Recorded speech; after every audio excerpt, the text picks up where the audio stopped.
Hello students, moving to the next topic, that is capillarity. Capillarity is a consequence of pressure difference, or else it is also called as consequence of surface tension. Surface tension plays a very important role in capillarity. Capillarity means what? The rise in a liquid level of a tube. Now this is a capillary tube. You can see this tube is open in both the ends. In the top end also it is open, in the bottom end also it is open. So this tube is called as a capillary tube. It is a very thin tube. Now when this tube is placed in a liquid trough, for example we will take it as water.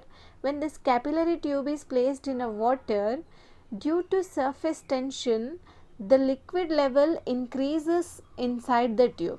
That phenomena is known as capillarity. I repeat again, the rise in the liquid level in the capillary tube is called as capillarity. You can define capillarity as the phenomena of rise or fall of a liquid surface in small tube relative to adjacent general level of liquid when tube is held vertically in the liquid. Here the tube is held vertically in the liquid. In some cases there will be rise in the liquid level, and in some cases there will be a fall in the liquid level due to the surface tension. That phenomena is known as capillarity. Now when there will be a rise in liquid level and when there will be a fall in liquid level. We have studied about surface tension, and in surface tension we have studied cohesive force and adhesive force. Now if the adhesive force is greater than cohesive force, for example in this liquid I will take it as water. Now water, it wets the glass, means it is interacting with the other molecules. The water is interacting with the glass molecules. As a result the adhesive force is greater than cohesive force. In this case there will be rise in liquid level. Now if I consider mercury, it will not wet the glass, means it is not interacting with the glass molecules. In that case cohesive force will be greater than adhesive force. So in that case there will be fall in the liquid level. This rise or fall in the liquid level due to surface tension is called as capillarity. Now rise in liquid surface is called as capillary rise, and fall in liquid surface is called as capillary fall. Now if adhesive force is greater than cohesive force, the liquid will wet the glass surface and the liquid level will rise, that is angle will be less than 90 degree. Here you can see the liquid is making an acute angle with the surface. So you can see this is forming a concave surface. So this is the angle theta, correct? This is the glass tube, this is the surface of the liquid. It is making an acute angle with the glass tube. In that case there will be a rise in the liquid level. That means what? The angle between the liquid level and the glass tube, capillary tube, should be less than 90 degree. The angle should be acute. In that case there will be a rise in the liquid level. Now angle of surface tension, here theta represents the angle of surface tension with the vertical axis. Now the second case, if cohesive force is greater than adhesive force, the liquid does not wet the surface, the liquid level will fall. Now as I have already told you, if we take a mercury, it will not wet the glass. So as a result in that case cohesive force will be greater than adhesive force. You can see if the cohesive force is greater than adhesive force, in that case there will be a fall in the liquid level. Now the theta will be greater than 90 degree. Here you can see this is the liquid level and this is the vertical axis. The angle is this, that is acute angle. Now if there was a fall, means it will be like this. It will be like this. So there will be fall, means the liquid will form convex form. The liquid will be in the convex form. So this will be the angle. Here you can see the angle is greater than 90 degree. So if the angle is greater than 90 degree, then there will be a fall in the liquid level. Now here we have to calculate the height of the liquid column. To what height there is a rise or there is a fall in the liquid column, that we are supposed to calculate. Now let us calculate height of the liquid column for the capillary rise. Let H be the capillary rise, sigma be the surface tension, theta be the angle between the surface tension with the vertical axis. Now here you can see H is the height of the capillary rise. Sigma, here I have taken surface tension as sigma. So sigma is the surface tension and theta is the angle between the surface tension with the vertical. Now here there will be two forces. One force will be the tensile force, another force will be the weight of the capillary tube. First let us calculate and let us obtain an expression for weight of the liquid tube. Here you can see the weight of the liquid of height h in the tube. Weight is given by m into g, that is mass into gravity.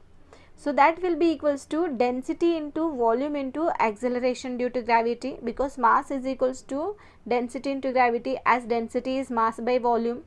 Now this volume value, we know this volume is equals to area into height. So thus it becomes density into area into height into acceleration due to gravity. This is equals to density rho, that is density of the liquid, into area. This area of the tube, this will be pi by 4 into d square into h into g. So thus the expression becomes pi by 4 into d square h rho g. This is an expression for the weight of the liquid of height h which is acting downward direction. Now the force, vertical component of the tube exerts a force, the tensile force. Now let us obtain an expression for that tensile force. Now we know surface tension sigma is equals to force per unit length. So tensile force F will be equals to sigma into length L. So now how we can calculate the tensile force expression?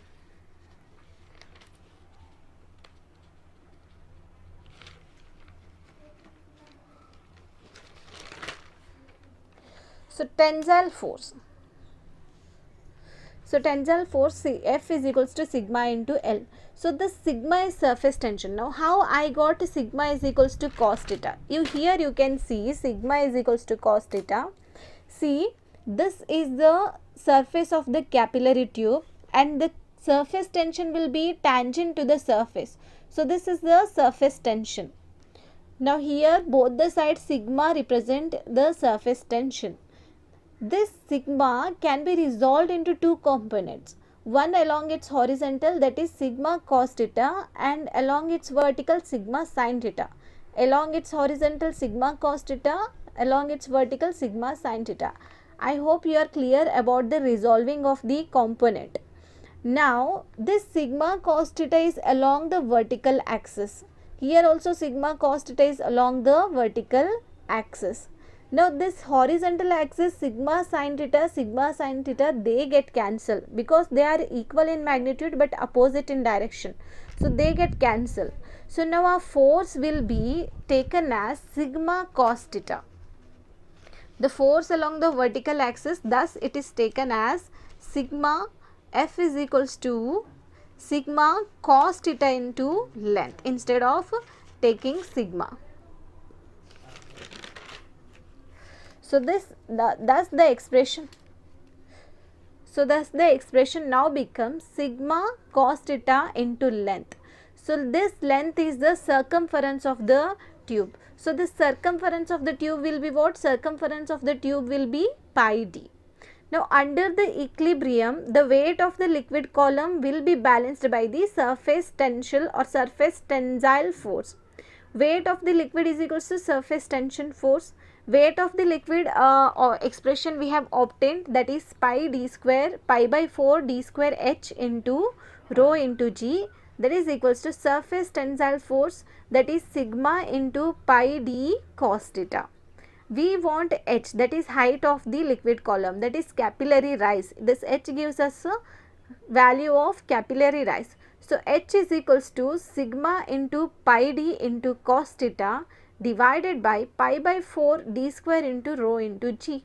Just simplify it, pi get cancelled, 1d get cancelled, this 4 goes to the numerator. Expression becomes h is equals to 4 sigma cos theta divided by rho g d. In your NCERT textbook, it is given it as 2 sigma cos theta divided by rho g a. A means radius. Here I have taken diameter of the tube. So because here circumference I have taken pi d, that is pi into diameter of the tube. In terms of if you want to take in terms of radius, it will be 2 pi r. So here it will be 2 pi r. So this 2 1s are 2, 2s are get cancelled. So here you will get radius, and here you will get a 2 sigma cos theta divided by rho g radius. So either you can write like that, or you can directly write, you can directly take the diameter. So expression for the capillary rise, H is equals to 4 sigma cos theta rho g d.